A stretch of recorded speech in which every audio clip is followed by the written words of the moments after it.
በዛሬው ቪዲዮአችን ደግሞ እስቲ ጠለብ ቤት ላላችሁ የማዳም ቅመሞች አንድ የአረብ አሰሪ ከኢትዮጵያ ሲያመጣችሁ የግድ ሊያሟላቸው የሚገቡ መሰረታዊ የእናንተ መብቶችና እነዚህ መብቶቻችሁ ስትከለከሉ በጭራሽ መደራደር እንደሌለባችሁ እንዲሁም እንዴት መጠየቅ እንዳለባችሁ በግልጽ የምናስተምር ይሆናል።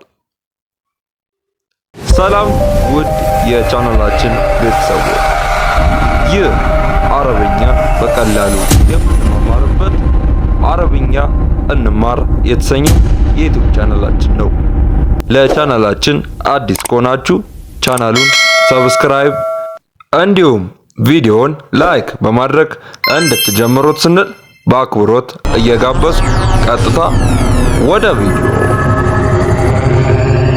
በዚህ ቪዲዮ ለማዳም ቅመሞች በመብቶቻችሁ ዙሪያ አሰሪዎቻችሁ የግድ ማሟላት የሚገባቸውን ነገሮች ካላሟሉ እናንተም አንሰራም እስከ ማለት የሚያደርሷችሁን መብቶች ይዘን የመጣን ሲሆን እስከ ቪዲዮ መጨረሻ አብራችሁ እንድትቆዩ ስንል ጥሬን አስተላልፋለሁ። የመጀመሪያው ምግብና ንጹህ ውሃ ነው። እዚህ ጋር መገንዘብ ያለባችሁ ነገር ማንኛውም አረብ ሊያሰራችሁ ወደ ቤቱ እስከወሰዳችሁ ድረስ ለናንተ ንጹህ ምግብና ንጹህ ውሃ የመስጠት ግዴታ አለባቸው። ይህ ነገር እስካልተሟላ ድረስ እናንተ አልሰራም ወደ መክተብ ወይንም ወደ ቢሮ ውሰጂ ማለት ትችላላችሁ። እዚህ ጋር ንጹህ ውሃ ስንል አብዛኞቹ አረቦች ለራሳቸውና ለቤተሰቦቻቸው የሃይላንድ ውሃ ሲሆን የሚጠቀሙት፣ ነገር ግን ለቤት ሰራተኞቻቸው የቧንቧ ውሃ እንዲጠጡ ሲያስገድዱ ይስተዋላል። ያ ማለት የቧንቧው ውሃ ጨዋማ ስለሆነ ለኩላሊት በሽታ ሊዳርገን ይችላል። ስለዚህ እስቲ በዚህ ዙሪያ ከምግብና ከውሃ ጋር በተያያዘ ማዳማችንን እንዴት በአረብኛ እንደምናወራት እንመልከት። እየራበኝ ነው። አነ አምብጆ አነ አምብጆ እርቦኛል። አነ ጆአን አነ ጆአን ምንም አልበላሁም። ما أكلت شيء ما أكلت شيء መጀመሪያ ምግብ በልቼ ነው የምሰራው።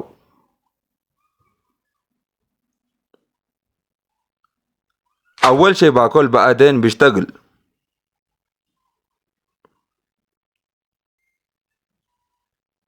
أول شيء باكل بعدين بشتغل.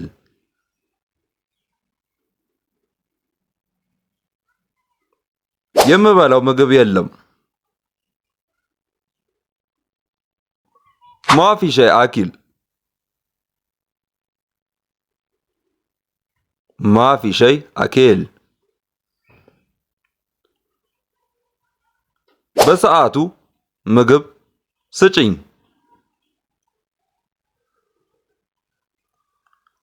أعطيني أكل بالوقت.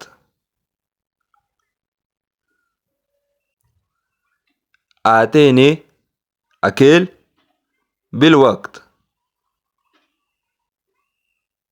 የቧንቧው ውሃ ጨዋማ ስለሆነ የሃይላንድ ልጠጣ? مويات حنفية ماله أقدر أشرب بارورة؟ مويات حنفية ماله أقدر أشرب بارورة؟ ሁለተኛው መደራደር ከሌለባችሁ ነጥብ ውስጥ ስለ ደሞዝ ነው። አንዳንድ የአረብ ቤቶች ደሞዛችሁን ለመክፈል ሲቆዩና አንዳንድ ምክንያቶችን ሲሰጡ ይስተዋላል። እስቲ ደግሞ በደሞዝ ዙሪያ ከአሰሪዎቻችሁ ጋር እንዴት እንደምናወራ አብረን እንመልከት። ደሞዜን በየወሩ ስጭኝ።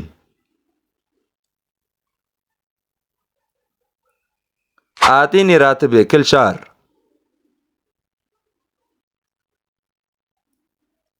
أعطيني راتبي كل شهر. أعطيني ማለት ስጭኝ ማለት ሲሆን ራትቤ ማለት ደሞዜን ማለት ነው። ክል ሻህር ማለት ሻህር የሚለው ቃል ወር ማለት ሲሆን በየወሩ እንደማለት ነው። ክል ሻህር ማለት የደሞዝ ቀኔ ዛሬ ነው። اليوم الراتب. اليوم الراتب. ደሞዝ ስጠይቅሽ አትቆጪኝ።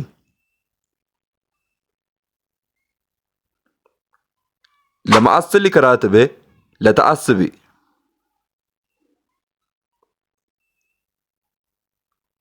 لما أصلك راتبي لا تأسبي. የደሞዝ ቀኔ አልፏል።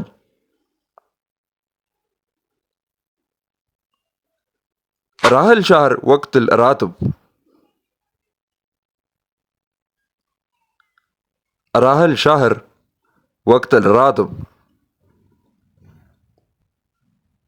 ሶስተኛውና አረቦች የግድ ማሟላት ካለባቸው ነገር ውስጥ ለእናንተ ማረፊያ ወይንም አልጋ ነው።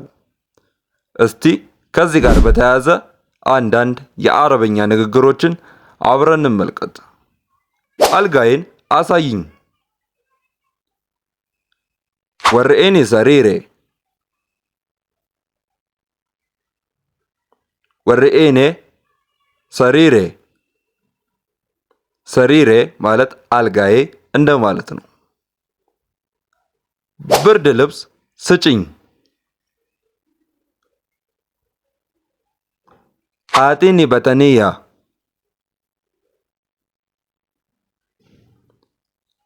አጢኒ በተንያ። በተንያ ማለት ብርድ ልብስ የሚለውን ከዚህ በፊት ቪዲዮ ላይ ሰርቼላችኋለሁ። ፍራሽ የለኝም። ማኢንደ ፈርሸ። ማኢንደ ፈርሸ። ይሄ ነገር እስካልተሟላላችሁ ወደ ቢሮ ወይንም ወደ መክተብ የመመለስና ስራውን ያለ መስራት መብት እንዳላችሁ ማወቅ አለባችሁ። እናንተም ይህንን ነገር ለቢሮ ስታስረዱ ከተጠያቂነት ነፃ እንደምትሆኑ ማወቅ አለባችሁ። አራተኛው ነጥብ የንጽህና መጠበቂያ ነው። አረቦች የግድ ማሟላት ካለባቸው ነገር ውስጥ ለእናንተ የንጽህና መጠበቂያ መሳሪያዎችን መግዛት ነው። እስቲ ከዚህ ጋር በተያያዘ እንዴት ለማዳማችን መጠየቅ እንዳለብን አብረን እንመልከት። ሞዴስ ግዥልኝ። اشتري لي فوات صحية. اشتري لي فوات صحية. የገላ ሳሙና የለኝም። ما عند صابون الجسم. ما عند صابون الجسم.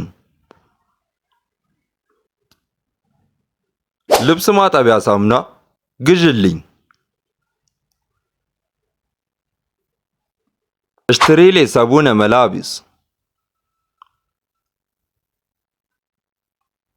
اشتري لي صابون ملابس. የጥርስ ሳሙና ጨርሻለሁ። خلص المعجون سنان. خلص المعجون سنان. አምስተኛውና የመጨረሻው ነጥባችን አንድ የአረብ አሰሪ ወይንም ማዳማችሁ እናንተን ሌላ ሰው ቤት ወስዳ ማሰራት አትችልም የሚለው ነው። እናንተም ይህንን ስራ ያለ መስራት መብት እንዳላችሁ ለቢሮ ወይንም ለመክተብ በማስረዳት ስራውን ማቆምና ከተጠያቂ ነፃ እንደምትሆኑ ማወቅ አለባችሁ። ከዚሁ ሐሳብ ጋር በተያያዘ አንዳንድ የአረብኛ ንግግሮችን አብረን እንመልከት። ሌላ ቤት አታሰሪኝ። ታትሸግሊኔ ቤታኒ። ላትሸግሊኔ ቤታኒ።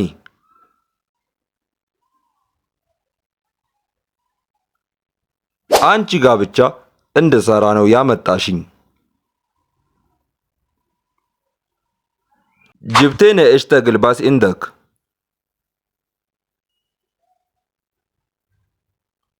جبتني اشتغل بس عندك. እስካሁን ያየናቸውን ለማጠቃለል ያክል በአረብ ሀገር በደል ቢደርስባችሁ ምን ታደርጋላችሁ የሚሉትን ቪዲዮዎች ከዚህ በፊት ቪዲዮዎች ሰርቼላችኋለሁ። እነሱን ገብታችሁ በማየት ከዚህኛው የቪዲዮ ንግግር ጋር በማገናኘት ራሳችሁን ከተጠያቂነት ነፃ መሆን እንደምትችሉ ከወዲሁ ላስገነዝባችሁ እወዳለሁ። ውድ የቻናላችን ቤተሰቦች አስተያየታችሁ ደጋፊ ነውና እስቲ በቀጣይ ክፍል 2 እንዲሰራላችሁ የምትፈልጉ ሐሳባችሁን በኮሜንት ሴክሽን ላይ አሳውቁን። እንግዲህ በዛሬው ቪዲዮ እንደተማራችሁና እንደተጠቀማችሁ ተስፋ እናደርጋለን። በቀጣይ ይዘንላችሁ እንድመጣ የምትፈልጉትን ማንኛውም የአረብኛ ቃላት በኮሜንት ሴክሽናችን ላይ አስቀምጡልን። አብራችሁን ስለቆያችሁ ክብረት ይስጥልን።